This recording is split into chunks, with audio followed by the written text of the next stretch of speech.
today I'm going to be sewing the second version of my wrap dress. I've already made one, but this one is going to be a little different because it's going to have the short sleeves and the midi length.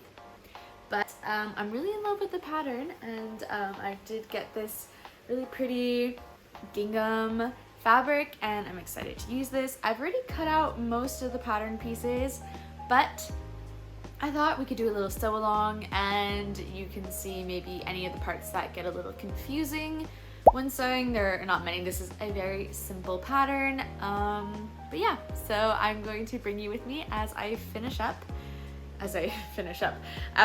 sew this dress. We're not quite on the finish up part, but yeah, and we can sew it together.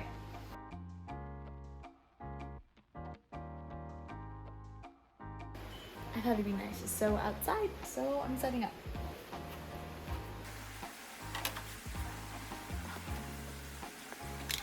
First up are sewing the darts, and to do that you just want to make sure to back tack at the beginning but not at the end. Sew off the edge there and tie them in a knot to finish up the dart, and then do it on the other side.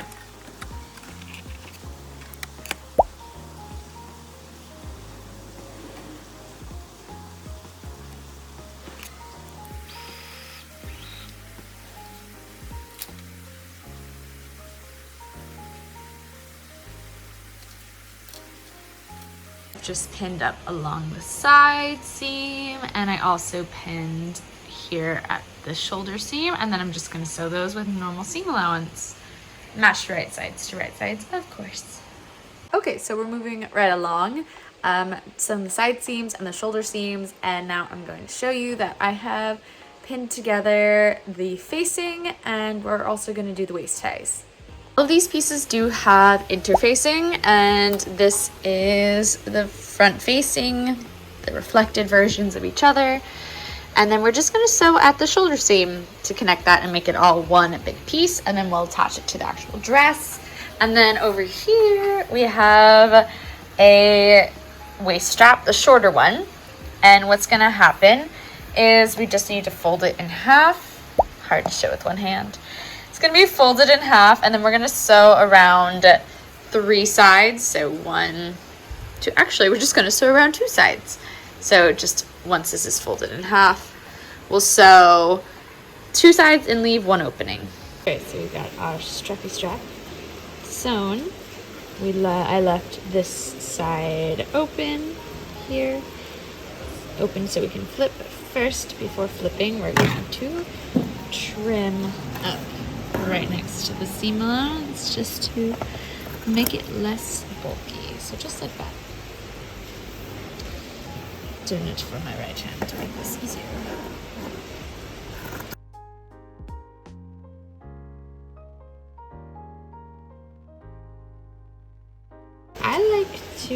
So here's our open end. I like to kind of create a little, try to open it up a little bit and shimmy it down on its own with my fingers, creating like a hole, or like starting it off. Then I like to take a pencil, and then you just kind of wiggle it on there like this, and then you just continue. This is really easy because the strap is wide. It's like 1.5 inches wide, so, or something like that, inch wide. And then boom, you flip it, and then you can just shimmy the pencil back down. And then of course the wiggle with the fingers at the top here usually helps a lot. And then of course pressing with an iron is going to make that super nice. So here we are, unpressed.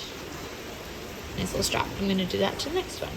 So I've got my 2 waist ties, the shorter one and the longer one. And the important thing here is that instead of, normally when you tie, it's going to be facing like this. But before we sew the facing on, in order to make it work, we're going to attach the straps, the waist ties, with them facing out, I guess is what you would call it.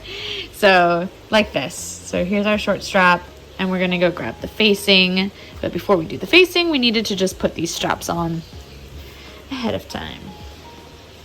Whoops, I forgot to film attaching the facing on this dress, but I'll show you on the other style, the other version of this dress pattern. Same thing, different fabric. Match the shoulder seams to start with, and then pin along the back of the neck, and then pin down the front sides, matching right side of the facing to the right side of the dress, and pin all around.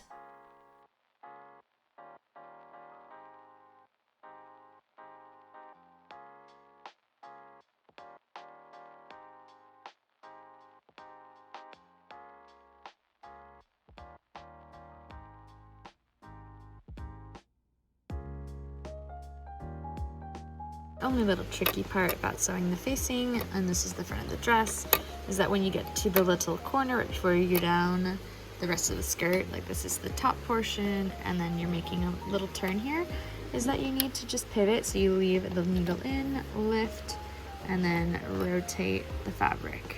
And that's it. And then put her back down and sew down this last little bit. Moving right along, so I've sewn this facing to the dress, and now you can see we have the tie. So first, before I flip the lining to the inside, we're going to do an understitching. And so what that means is, okay, so we have the dress, the facing, and what we're gonna do is flip it. So we're just looking at the inside now. And we're gonna push the seam allowance onto the facing and then do a little stitch right here. And this is gonna help keep the facing locked in place, and I'm gonna do that around the whole thing and show you. Okay, so I like to just trim the corner here. We have the tie. And we just did the understitching, so that's why it looks like this. But I like to just get up into the corner and cut close to that. And then here along the curve, I think sometimes it's nice just to help things flip easier, is to give just a couple little snippy snips. I'm gonna do that on the other side. I'm gonna take my facing and we can flip it to the inside. We can iron it down too, just so that it stays in place better, but for now we can do it like this. So then we have our perfect strap, little tie coming out. So the thing that I like to do is here, if we flip our facing to the inside like before, I like to come and sew the facing along the shoulder seam to the dress, just to hold it in place even more. Ended up doing a little zigzag. If you have a serger, you can just serge the edge here of the facing, and there is the understitch. Okay, so we're going to use a buttonhole foot to create the waist tie opening on the side seam. There are 2 notches to indicate where the waist tie opening should go on the pattern, and you just need to use the buttonhole foot to create it, starting at the bottom notch and letting the machine move up. Make sure to make this on the opposite side of the longest tie, because you want your longest tie to pass from one side to the other and then go through it. So it needs to be on the short tie's waist side. Got it? Okay, here we go. I'll talk about my way that I like to finish the bottom here. This is the facing, and then the dress is here. I've matched the facing. Now I flipped it from the inside. Now it is right side together with the dress, the right side, stitching the right side of the facing. And then I sewed it at 1 inch from the bottom. This is 1 inch because I'm going to fold the rest of it 1/2 inch up and 1/2 inch again. So in total, the hem is 1 inch. So henceforth the inch here. And now I'm just gonna trim this corner right here just to make the flipping just a little cleaner. And then do a little flip, push the corner out and flip the facing. It's kind of like a lining. Flip the facing to the inside like it was before. So now facing is in there. See, the wrong side of the dress is there. And now we have a super nice finished edge here.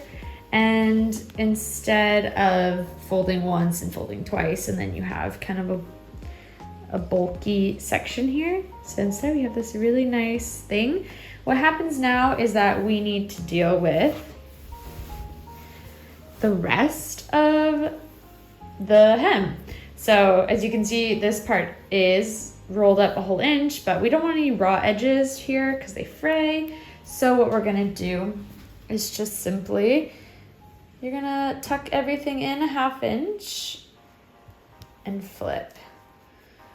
And then press. So that's it. And then I'm gonna press, and then I'm gonna top stitch everything, and our hem is good. And of course I did that on the other side too. And the finished hem is gonna look something like this. You have your nice finished edge here, and then we just flipped everything up twice and stitched super close to the edge. Hem is done. So I decided to hem the bottom of the sleeve first, and the important thing is that we have a right and a left. You can tell by the notches, 1 notch here and 2 notches here for this means the back, 2 notches, and 1 notch is the front. And now I'm going to add little gathering stitches, little basting stitches to help it fit into the sleeve, into the arm side better. Sleeve cap gathering is actually pretty mild for this one. If you're doing the balloon sleeve, it is a lot more. This might even be too much, but I like to do it before I put it into the sleeve and then adjust as necessary before I put it into the dress. And then I'm going to sew this seam together right here, normal 1/2 inch seam allowance. Okay, so now I've flipped the dress so that it is inside out, wrong sides are facing out, but the sleeve is the right side out. So I'm matching right side to right side, starting at the armpit seam, or the side seam of the dress, and the armpit of the sleeve. And I'm gonna match the notches for the front and the back to the front notch on the dress and the back notch on the back of the dress. It's a good idea that when you finish sewing the sleeve, you either zigzag stitch or serge the raw edges to prevent any fabric from fraying.